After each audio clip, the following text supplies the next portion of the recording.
For 20 straight years, the CIA ran a top-secret program of illegal, unethical human experiments.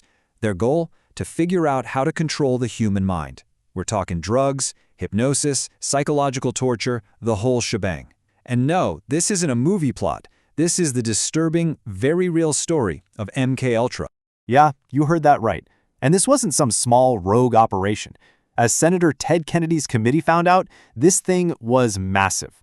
It had tentacles reaching into universities and major institutions, and the targets? They weren't just spies. They were everyday American citizens, from every walk of life, being drugged without their consent, all in the name of mind control. So how did a program this huge stay secret for 2 decades? Well, from 1953 to 1973, MKUltra operated completely in the dark. Its existence was literally the stuff of conspiracy theories, until it wasn't. The truth, when it finally came out, was absolutely shocking. So, in the mid-70s, the whole dam of secrecy just burst. People were already hearing about illegal stuff the CIA was doing, so Congress decided to start digging. You had these major investigations, like the Church Committee and the Rockefeller Commission, and what they found? Well, it was worse than anyone could have possibly imagined. So the big question is, why? I mean, what could possibly justify a program this extreme? To understand that, you really have to go back in time, into the thick of the Cold War, when paranoia was pretty much the air that everyone was breathing. What were they so terrified of? It really boils down to one simple, profound fear, that the enemy, the Soviets, had already cracked the code of mind control, and that the U.S. was falling behind in a secret, invisible arms race for the human brain. You have to remember, this was peak Cold War panic. There were all these terrifying stories coming out of the Korean War about American POWs being brainwashed. So this idea of a mind control gap took hold, and the CIA got desperate. Their mission became clear. Number 1, invent a truth serum for interrogations. Number 2, find ways to manipulate foreign leaders. And here's the really chilling part.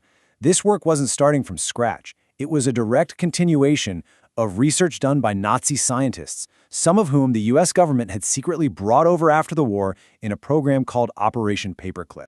And so, that's what led to this. On April 13, 1953, the head of the CIA, Allen Dulles, gave it the green light. Project MKUltra was born. The official goal was to find and develop materials, chemical, biological, whatever it took, to control people's behavior. Now that official mission statement sounds broad, but the actual details of what they did, that's where the real horror is. This is the story of how a top-secret research program became one of the most infamous government scandals in American history. First, let's just follow the money. The CIA poured a fortune into this. The official budget was more than $10 million back then. If you adjust that for today, we're talking about $87.5 million. So, let's be clear, this was no small back-alley operation. This was a massive, incredibly well-funded priority. And what were they spending all that cash on? Well, it reads like a catalog of nightmares. MKUltra is famous for giving people huge doses of LSD without their knowledge, for sure. But it went so much further. They used electroshock therapy, hypnosis, extreme sensory deprivation, verbal abuse, sexual abuse, pretty much any kind of psychological torture you can imagine. The idea was to see if they could completely break down a person's psyche. So who were the guinea pigs for all these dangerous, horrible experiments? The answer is just, it's deeply, deeply disturbing. According to a CIA officer who was there, they specifically targeted people who could not fight back.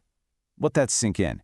They went after the most vulnerable members of society: mental patients, prisoners, drug addicts, prostitutes. Why? Because they figured these were people who wouldn't be able to resist and whose stories would never be believed anyway. And if you need proof of just how far they'd go, look at Operation Midnight Climax. Seriously, that was the real name. The CIA set up its own brothels in San Francisco. They paid prostitutes to lure unsuspecting men back, secretly spike their drinks with LSD, and then agents would sit behind a one-way mirror and just watch what happened, taking notes. It's truly unbelievable. A program this explosive, this illegal, obviously couldn't go on forever. But when it was time to shut it all down, the CIA's top priority wasn't confessing or taking responsibility. It was making sure no one ever found out. In 1973, with the Watergate scandal making everyone nervous about government secrets, CIA Director Richard Helms gave a simple order: destroy every single file related to MKUltra, burn it all. And he almost got away with it. He almost wiped it from history. But then in 1977, by pure chance, a Freedom of Information Act request turned up about 20,000 pages of documents that were accidentally misfiled in the finance department. And there it was, the first real proof of just how big this program was. All those destroyed files mean that countless stories were lost forever. But one tragic case managed to survive, and it came to symbolize the real human cost of MKUltra. And that is the death of a U.S. Army scientist named Frank Olson. Olson was a biochemist working on the program, and word is, he was having a crisis of conscience. In November 1953, his own CIA supervisor secretly slipped LSD into his drink. 9 days later, Frank Olson fell to his death from a 13-story hotel window in New York. For decades, it was called a suicide, but his family never bought it.